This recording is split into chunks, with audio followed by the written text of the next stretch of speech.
أما بعد فأعوذ بالله من الشيطان الرجيم. بسم الله الرحمن الرحيم. ما كان محمد أبا أحد من رجالكم ولكن رسول الله وخاتم النبيين وكان الله بكل شيء عليما. وقال الله تبارك وتعالى والذين يؤمنون بما أنزل إليك وما أنزل من قبلك وبالآخرة هم يوقنون. وقال الله تعالى اليوم أكملت لكم دينكم وأتممت عليكم نعمتي ورضيت لكم الإسلام دينا. وقال الله تعالى قل يا أيها الناس إني رسول الله إليكم جميعا. وعن أنس بن مالك رضي الله تعالى عنه أن رسول الله صلى الله عليه وسلم قال إن الرسالة والنبوة قد انقطعت فلا رسول بعدي ولا نبي أو كما قال عليه الصلاة والسلام. صدق الله مولانا العظيم وصدق رسوله النبي الكريم ونحن على ذلك لمن الشاهدين والشاكرين والحمد لله رب العالمين. میرے انتہائی واجب الاحترام معزز سامعین کرام، ربیع الاول کا بابرکت مہینہ اس کی ابتدا ہو چکی ہے. آج اس کی 1 تاریخ ہے اور شاید ہی کوئی کلمہ گو ایسا ہوگا کہ جو ربیع الاول کی اہمیت سے واقف نہ ہو، اور اس مہینے کو جو خصوصیت اللہ تعالیٰ نے عطا فرمائی ہے وہ دیگر مہینوں سے اس لحاظ سے ممتاز ہے کہ اللہ تعالیٰ نے اپنے حبیب صلی اللہ علیہ وسلم کو دنیا میں مبعوث فرمایا تو اس مہینے کا انتخاب فرمایا. تو انشاءاللہ العزیز اس مہینے میں سیرت ہی کے عنوان پر بات ہوگی. اللہ تعالیٰ ہمیں سیرت سے سبق حاصل کرنے کی توفیق عطا فرمائے اور اللہ تعالیٰ ہمیں سیرت کو اپنانے کی، اپنی زندگیوں میں لانے کی اور حضور علیہ الصلوۃ والسلام کی سچی اتباع نصیب فرمائے. سیرت کے عنوان میں سب سے اہم موضوع اگر دیکھا جائے تو وہ عقیدہ ختم نبوت ہے، اور رسول اللہ صلی اللہ علیہ وسلم کو اللہ تعالیٰ نے آخری نبی بنا کر بھیجا اور آپ کے بعد سلسلہ نبوت مکمل ہوا، آپ پر یہ سلسلہ ختم ہوا اور اسی وجہ سے آپ کو خاتم النبیین کا لقب عطا کیا گیا. تو ایک مسلمان کے لیے ایمان کے بعد اگر سب سے زیادہ اہمیت والا کوئی عقیدہ ہے تو وہ عقیدہ ختم نبوت ہے. اس بات پر یقین رکھنا، اس بات پر ایمان کامل رکھنا کہ اللہ تعالیٰ نے رسول اللہ صلی اللہ علیہ وسلم کو آخری نبی بنا کر بھیجا ہے اور آپ کے بعد کوئی نبی نہیں آئے گا قیامت تک کے لیے. انبیاء کا جو سلسلہ اللہ تعالیٰ نے حضرت آدم علیہ السلام سے شروع فرمایا وہ سلسلہ حضور نبی اکرم صلی اللہ علیہ وسلم پر آ کر مکمل ہوا اور ختم نبوت کا تاج آپ صلی اللہ علیہ وسلم کے سر پر اللہ تعالیٰ نے سجایا. تو یہ ختم نبوت کا عقیدہ اتنا بنیادی اور اہم عقیدہ ہے کہ اللہ تعالیٰ نے قرآن مجید کی 100 سے زیادہ آیات میں اس عقیدے کو بڑی وضاحت کے ساتھ بیان فرمایا ہے. اور اسی طرح رسول اللہ صلی اللہ علیہ وسلم کی 200 سے اوپر احادیث ہیں کہ جن میں آپ صلی اللہ علیہ وسلم نے عقیدہ ختم نبوت کو واضح فرمایا. اور پھر اسی طرح سے صحابہ کرام، تابعین اور تبع تابعین اور امت نے اس عقیدے کو محفوظ کیا، سنبھالا اور اس پر کسی قسم کی آنچ نہ آنے دی، اس لیے کہ یہ بنیادی عقیدہ ہے اور اس کے بغیر ایمان بھی مکمل نہیں ہے. اگر کسی شخص کو رسول اللہ صلی اللہ علیہ وسلم کے خاتم النبیین ہونے کا ادراک نہیں ہے، اس کی سمجھ نہیں ہے، تو اس کا ایمان بھی کامل نہیں ہے، وہ کفر پر ہی زندگی گزار رہا ہے۔ ملا علی قاری رحمہ اللہ فرماتے ہیں کہ دعوی النبوتی بعد نبینا صلی اللہ علیہ وسلم کفر بالاجماع، کہ نبی علیہ السلام کی نبوت کے بعد اگر کوئی نبوت کا دعویٰ کرتا ہے اور یہ کہتا ہے کہ میرے اوپر اللہ کی طرف سے وحی آتی ہے یا میں اللہ کا بھیجا ہوا نبی ہوں،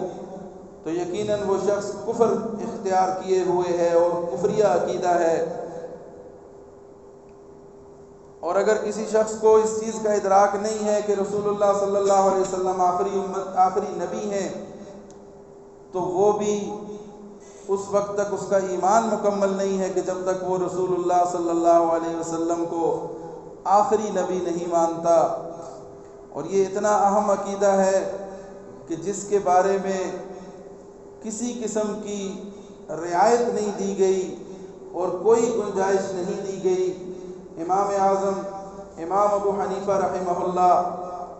فتویٰ دینے کے حوالے سے بہت احتیاط فرمایا کرتے تھے، خصوصاً کسی پر کفر کا فتویٰ لگانے کے لیے بہت زیادہ رعایت کرنے کے قائل تھے، اور وہ اس حد تک رعایت دیا کرنے کے قائل تھے کہ اگر کسی شخص میں 99 باتیں کفریاں ہوں اور ایک بات اس میں اسلام والی ہو تو اس کی گنجائش دیتے ہوئے اس پر کفر کا فتویٰ نہیں لگائیں گے۔ وہ امام ابو حنیفہ یہ فرماتے ہیں کہ من طلب منہ علامتاً، اگر کسی شخص نے کسی دعوی نبوت والے سے دلیل طلب کر لی کہ تم دلیل دو کہ کس بات کیا دلیل ہے تمہارے پاس کہ تم نبی ہو، دلیل مانگی اور اس نیت سے مانگی کہ اس کی دلیل سن کر اس پر غور کروں گا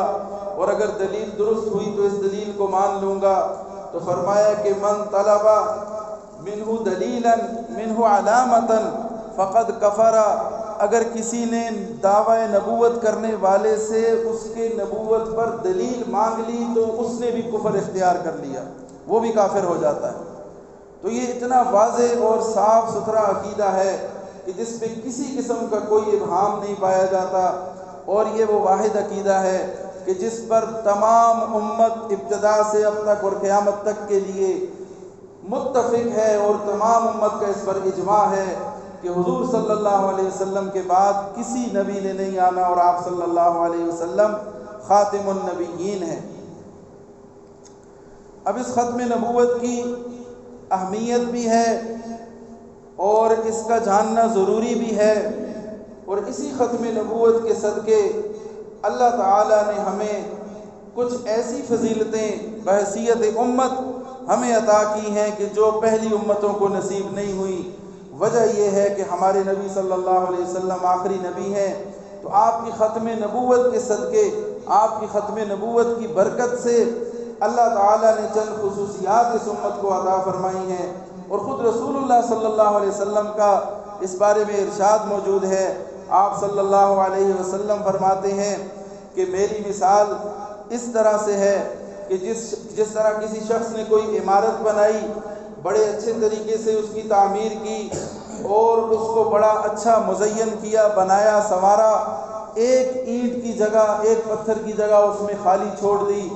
لوگ آتے ہیں اس عمارت کی خوبصورتی کو دیکھتے ہیں، اس سے متاثر ہوتے ہیں، حیران ہوتے ہیں اور اس عمارت کا جائزہ لیتے ہیں، دیکھتے ہیں، لیکن وہ جو ایک اینٹ لگی ہے اس کے بارے میں پوچھتے ہیں کہ یہ کیوں چھوڑ دی گئی، تو پھر وہ ایک اینٹ بھی جب اس میں لگ جاتی ہے تو عمارت مکمل ہو جاتی ہے، اس کی خوبصورتی کو 4 چاند لگ جاتے ہیں۔ تو رسول اللہ صلی اللہ علیہ وسلم نے فرمایا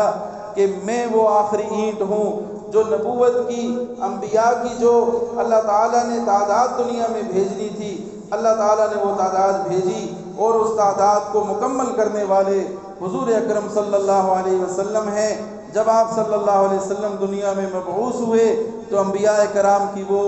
عمارت وہ مکمل ہوئی اور اس کی خوبصورتی میں اضافہ ہوا اور اس کی دلکشی بھی کو بھی 4 چاند لگے۔ پھر رسول اللہ صلی اللہ علیہ وسلم کا ارشاد ہے جس کا مفہوم یہ ہے کہ آپ علیہ السلام نے فرمایا کہ بنی اسرائیل کے علماء، بنی اسرائیل کے انبیاء اپنی قوم کی قیادت کیا کرتے تھے، رہنمائی کیا کرتے تھے۔ تسوسہم الانبیاء،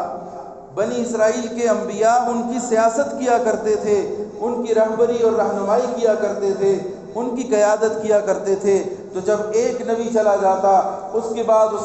پیچھے دوسرا نبی آتا، وہ اس قیادت کو سنبھال لیتا، اس سیاست کو سنبھال لیتا۔ اس کے جانے کے بعد کوئی اور نبی آ جاتا، تو نبیوں کا یہ سلسلہ جاری تھا، اس لیے ایک کے بعد ایک نبی آتا رہا اور اپنی قوم کی قیادت کرتا رہا، اپنی قوم کی رہنمائی کا فریضہ انجام دیتا رہا۔ پھر فرمایا رسول اللہ صلی اللہ علیہ وسلم نے کہ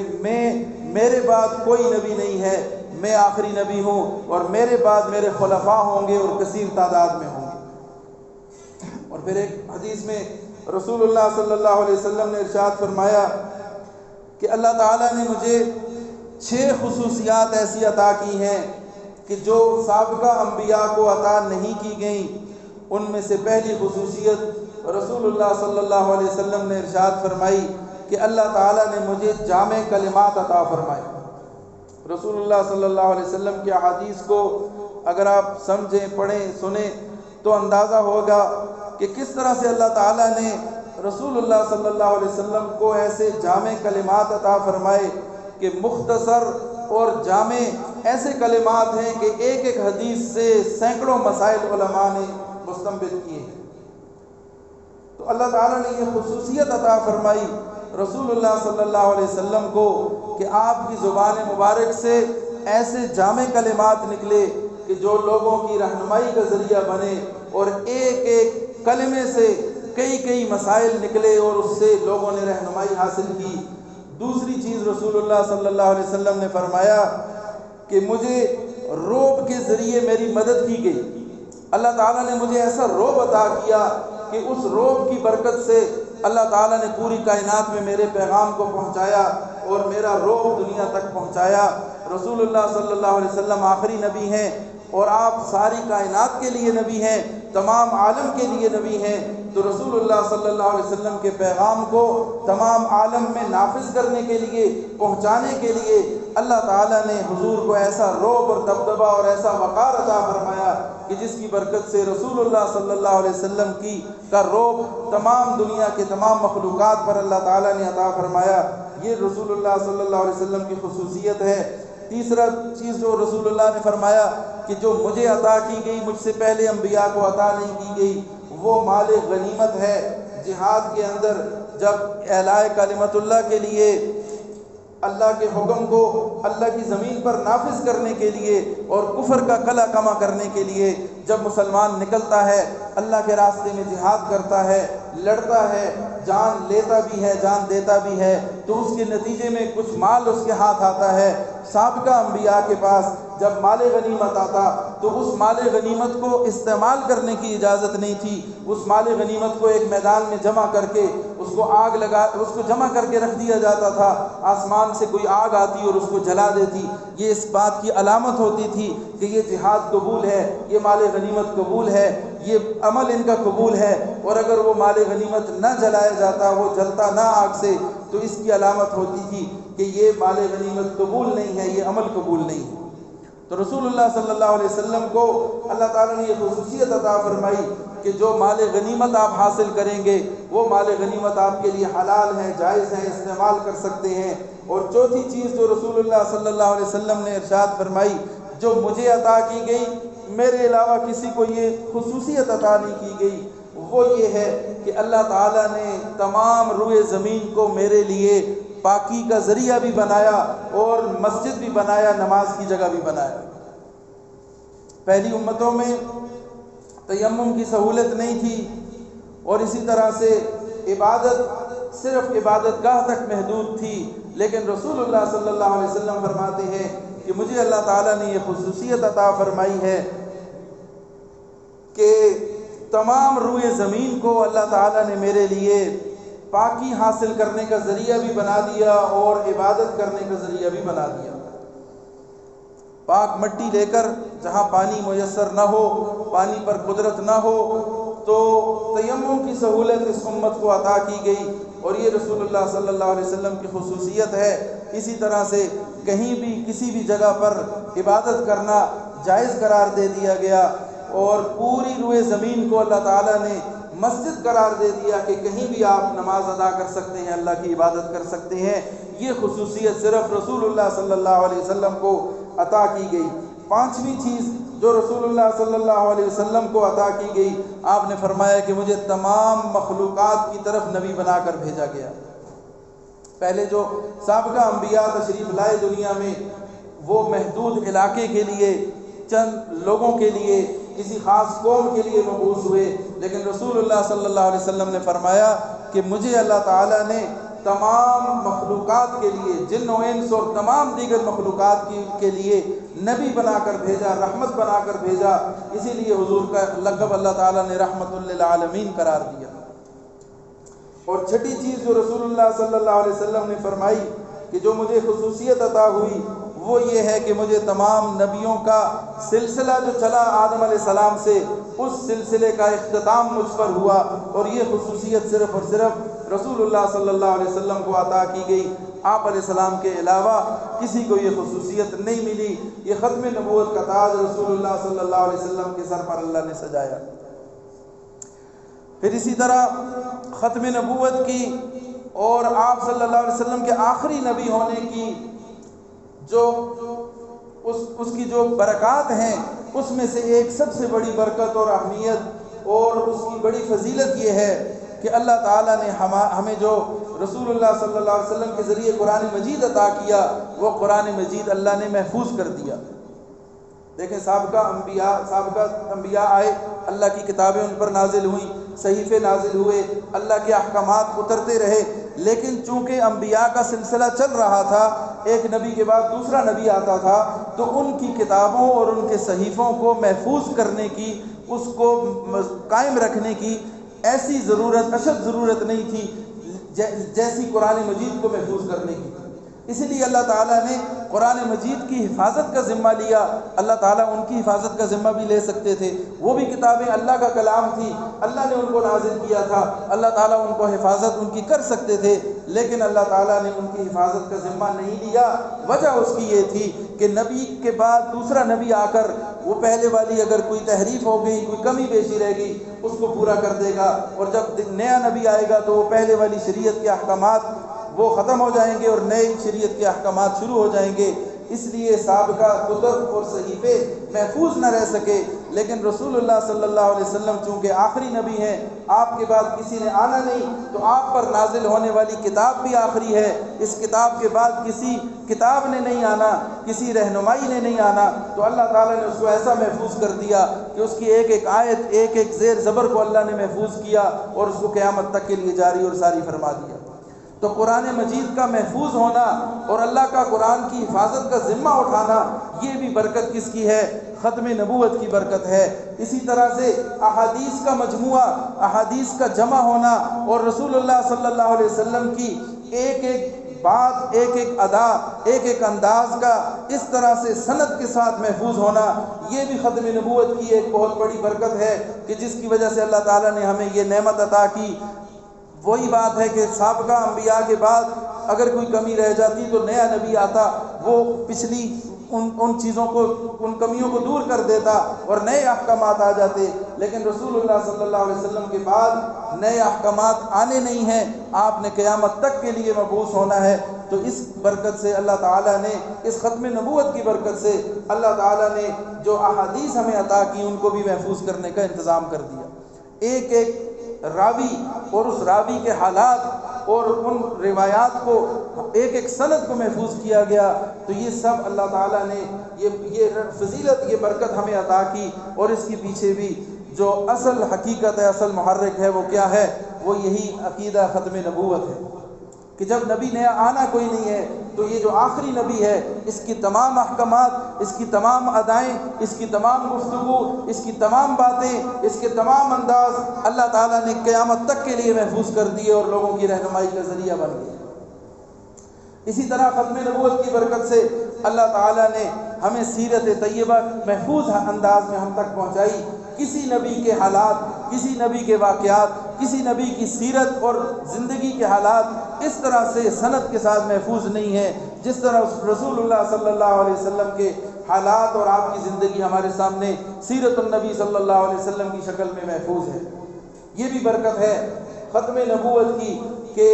رسول اللہ صلی اللہ علیہ وسلم آخری نبی ہیں، آپ کے بعد کسی نبی نے آنا نہیں، تو جو آخری نبی ہے اس کو اللہ تعالیٰ نے ایسا جامع اور کامل اور اکمل اور مکمل بنایا کہ اس کی ایک ایک ادا کو محفوظ کیا، اس کی سیرت کو بھی محفوظ کیا اور دنیا میں اس کو جاری اور ساری فرما دیا۔ پھر اسی طرح سے ختم نبوت کی برکت سے امت کو اجماع کا ایک اجماع کی کیفیت عطا کی اللہ تعالیٰ نے۔ سابقہ انبیاء جب کوئی مسئلہ پیش آتا وہ وحی کے ذریعے اس کو حل کرتے، ایک نبی چلا جاتا، دوسرا نبی آ کر موجودہ مسائل کو حل کرتا، ان کی اصلاح فرما دیتا۔ لیکن رسول اللہ صلی اللہ علیہ وسلم کے بعد اگر جب کسی نبی نے آنا نہیں تو اللہ تعالیٰ نے مسائل کو مضبوط رکھنے کے لیے، مسائل کو محفوظ رکھنے کے لیے اللہ تعالیٰ نے اس امت کو اجماع کی ایک خصوصیت عطا کی کہ یہ امت کسی مسئلے پر جمع ہو جاتی ہے، متفقہ ایک فیصلہ کر لیتی ہے۔ یہ خصوصیت بھی سابقہ انبیاء میں اور سابقہ قوموں میں کسی کو عطا نہیں ہوئی۔ یہ بھی برکت کس کی ہے؟ ختم نبوت کی برکت ہے۔ اور اسی طرح سے اجتہاد اور استنباط، مسائل کو اخذ کرنا اور مسائل میں اجتہاد کرنا، ان کو قرآن و سنت کی روشنی میں ان کا کوئی فیصلہ کرنا، ان پر فتویٰ دینا، یہ اجتہاد اور استنباط بھی اسی وجہ سے اللہ تعالیٰ نے اس امت کو عطا فرمایا کہ اب کوئی نبی نہیں آئے گا کہ جو آ کے رہنمائی کرے گا، اب اللہ کی طرف سے وحی نہیں آئے گی کہ جو آپ کی رہنمائی کرے گی۔ نئے نئے مسائل ہیں، نئے نئے مسئلے پیش آتے ہیں، ان میں کیا کرنا ہے تو قرآن و حدیث ہمارے پاس موجود ہے، علماء اس سے اجتہاد کرتے ہیں، مسائل اخذ کرتے ہیں، استنباط کرتے ہیں اور پھر امت کی رہنمائی کرتے ہیں۔ تو یہ اجتہاد اور استنباط کی جو خصوصیت ہے یہ بھی اللہ تعالیٰ نے ہمیں اس امت کو عطا کی ختم نبوت کی برکت سے۔ اور اسی طرح پہلے عرض کیا کہ تیمم کا جواز، اور اسی طرح پوری دنیا روئے زمین اللہ تعالیٰ نے عبادت گاہ بنا دیا، یہ ساری خصوصیات ختم نبوت کی برکت سے اس امت کو دی گئی ہیں، سابقہ کسی امت کے پاس یہ نہیں تھی۔ اور پھر ایک بہت بڑی بات کہ اللہ تعالیٰ نے ختم نبوت کی برکت سے اس امت کی پردہ پوشی فرمائی ہے۔ سابقہ انبیاء میں اگر کسی نے کوئی زیادتی کی، کوئی گناہ کیا، ان پر کوئی عذاب آیا تو اللہ تعالیٰ نے اپنے قرآن کے ذریعے سے، نبی کے ذریعے سے ان واقعات کو، ان قوموں کی حرکات و سکنات کو دنیا تک وہ پہنچ گئی، اور انہوں نے جو کرتوت کیے تھے، جو کام کیے تھے وہ ہم تک پہنچ گئے۔ ہمارے لیے اس میں سبق ہے، ہم اپنی اس سے اصلاح کرتے ہیں، اور وہ سبق آموز واقعات ہیں، لیکن ان کے مقابلے میں اس امت کو اللہ تعالیٰ نے یہ پردہ پوشی کی کیفیت عطا فرمائی، اس لیے کہ اس کے بعد، اس امت کے بعد، امت کے بعد کسی قوم نے آنا نہیں، کسی امت نے آنا نہیں، اور نہ ہی کوئی نیا نبی آئے گا، نہ کوئی نئی کتاب آئے گی کہ جو ہماری غلطیاں، ہمارے گناہ اور ہماری سرکشیاں اور ہماری بغاوتیں آنے والی قوم کو بتا سکے۔ تو اللہ تعالیٰ نے اس امت کی پردہ پوشی کا بھی اس طریقے سے اہتمام فرمایا کہ ختم نبوت کی برکت سے یہ خصوصیت بھی ہمیں حاصل ہوئی تھی۔ پھر اسی کے ساتھ ساتھ اگر دیکھا جائے تو برزخ کی جو زندگی ہے، قبر کی زندگی، وہ بھی اللہ تعالیٰ نے اس کو امت کے لیے مختصر رکھی ہے، اس لیے کہ اس کے بعد خاتمہ ہے، قیامت ہے، یہ سارا سلسلہ ختم ہو جائے گا۔ تو برزخ کی زندگی کو بھی اللہ تعالیٰ نے اس امت کے لیے مختصر کر دیا، اور قیامت آئے گی اور اس کے بعد پھر حساب کتاب ہو جائے گا۔ تو یہ بھی ختم نبوت کی برکت ہے۔ ختم نبوت نہ ہوتی اور قوم کوئی آتی، کوئی اور نبی آتا، کوئی اور شریعت آتی، تو برزخ کی زندگی گزارنے والے وہ، ان کی زندگی بھی طویل ہو جاتی اور سلسلہ آگے دور تک چلا جاتا۔ تو برزخ کی زندگی کا زمانہ مختصر ہونا یہ بھی ختم نبوت کی برکت ہے۔ اور پھر اس کے ساتھ ساتھ امر بالمعروف اور نہی عن المنکر، یہ جو خصوصیت اللہ تعالیٰ نے اس امت کو عطا کی ہے یہ بھی ختم نبوت کی برکت سے ہے۔ کنتم خیر امت اخرجت للناس، تم بہترین امت ہو، تم چنے ہوئے لوگ ہو، تم لوگوں میں سب سے اعلیٰ ہو، تم لوگوں میں سب سے افضل ہو۔ وجہ کیا ہے؟ خوبصورت زیادہ ہیں، قد اچھے ہیں، طاقت زیادہ ہے، مال و دولت زیادہ ہے۔ کیا وجہ ہے کہ ہم سب سے بہتر ہو گئے؟ خیر امت کیوں قرار دے دیا؟ وجہ آگے بیان کر دی، تأمرون بالمعروف